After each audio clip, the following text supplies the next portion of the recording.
From my observations, there are two things everybody hates: BTS and BTS's fans. But a very close second to those two things is NSO. A lot of people hate NSO. But recently, I've been thinking, why does everybody hate NSO? Well, what you always hear is, oh, NSO is too expensive, it has no games, the online functionality is booty cheeks, and it's just straight up not as good as the virtual console. And you know what?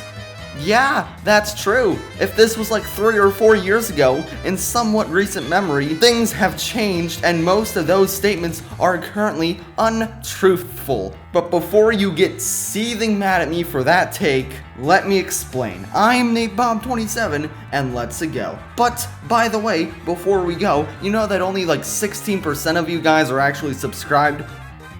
I'm just putting it out there. Please subscribe.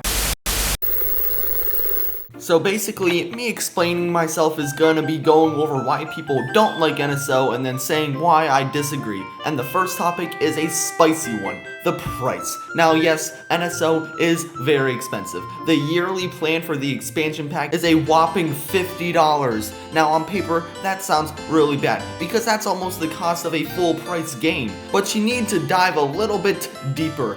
You get NES, SNES, Game Boy, Game Boy Color, Game Boy Advance, N64, and even Sega Genesis games, and a whole lot of DLCs are included along with those games. And it enables online play on your Switch. Yeah, $50 is the cost of a full game, but you get a bazillion other older games for it, along with DLCs for a heck of a lot of other games, and the ability to play online. And while we are here, let's just talk about the online play in question. I am so good at segues. Anyways, it used to be like any new game that came out that had an online play feature was absolutely garbo. Mario Maker 2, anyone? But not only Mario Maker was a problem, it was Smash Bros, Mario 3D World, Luigi's Mansion, Fortnite, and a ton of others like Mario Party. But call me a Nintendo defender because I feel that recently they have fixed the issue. I haven't played or seen a review for a first-party Nintendo Switch game with terrible online play for a good year now.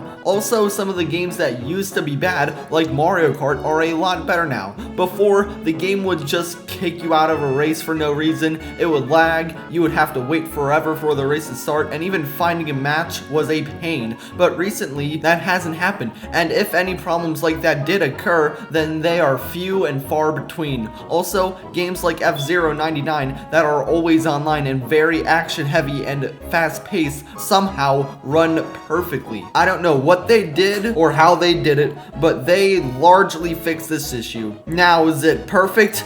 God no. But it's a heck of a lot better than how it was. And it's now an actual incentive to buy NSO, making the service slightly less terrible. Also, back to the whole topic of value, people are angry that they are essentially yearly paying the price of a full price game, $50, for a service that they claim has no games. Now yes, that statement would have been more true back when the service first was implemented, but now in 2024, let me just run the numbers for you. There are 92 NES games on NSO, 72 SNES, 37 Game Boy games, 36 GBA games, 30 N64 games, and 44 Sega Genesis games. Now I got those numbers from ChatGPT, so they might be a little bit incorrect, but who cares, they're close enough. If I'm wrong, just tell me in the comments. Anyways, in total that added up to be 314 games. You're telling me a service that has over a whopping 300 games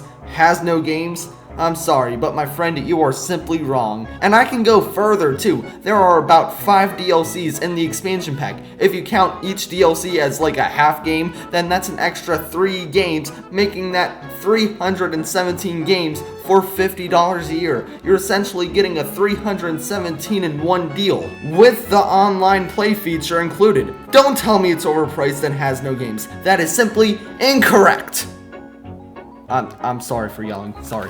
Now, trust me, I am one heck of a Nintendo fanboy, and I'm enough of a fanboy to defend a lot of the stuff they do. like, you know, what I'm doing right now, but there is some stuff I simply will not defend, like the fact we haven't gotten a brand new F-Zero game since 2003, or them charging $60 for DKC returns because of what new features? 500-ish extra pixels. But now you're asking the question, why on earth are you gonna defend NSO of all things? Well, because I really don't think it's as bad as people make it out to be. That's what I've spent this entire video saying. Now, is it a perfect service or the best service out there?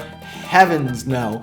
Game Pass is miles better, and there's also a whole can of worms called the Virtual Console. The debate in between which is better, NSO or the Virtual Console, is a very heated debate. And you know what? I think I'm in the middle. But before we discuss the two of them, let me just give some context as to why so many people prefer the Virtual Console over NSO. Now, I could easily say that all the people are biased against NSO because we were waiting for so long for the Virtual Console on Switch, but we got NSO instead, and those people just never got over it. No, I'm not just gonna default to that excuse. A, because it's stupid and immature, and then B, I can also see why the Virtual Console was objectively better in many ways. You know, like the actual emulation of the games. Yeah, NSO may have a ton of games, only issue is the emulation quality for said games, and especially N64 games, leaves a lot to be desired. They're laggy, they're glitchy, they have input delays, and some visual elements are just straight up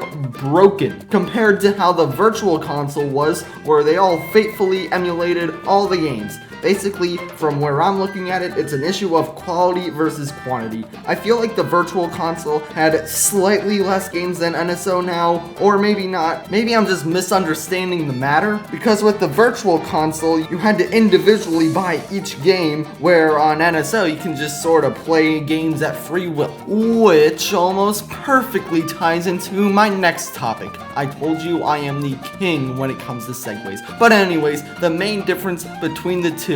Do you want to buy each old game for like $5 or $10 a pop, or do you want to pay $50 a year upfront to get all the games at your fingertips for a whole year? In terms of value, NSO is 100% the way to go. If you want to play all the games there are on NSO on the Virtual Console, then it would cost a lot more than $50 a year. But if you don't want to play all the games and instead just want to play 2 or 3 games, then the Virtual Console is obviously the pick. At the end of the day, it just comes down to what you want, and I can't tell you that NSO is objectively better than the Virtual Console, because it's not. Also, because this isn't which is better. This is just me telling you why NSO isn't as bad as most people think. The whole reason I'm making this video is because people hate NSO way too much, and I want to say that I think it's not that bad. Not perfect, not the best service in the world, it's just alright, it's pretty good, and I feel like too many people hate it too much. So, there you go. I just did what I just outlined. Told you why I think NSO is not that bad.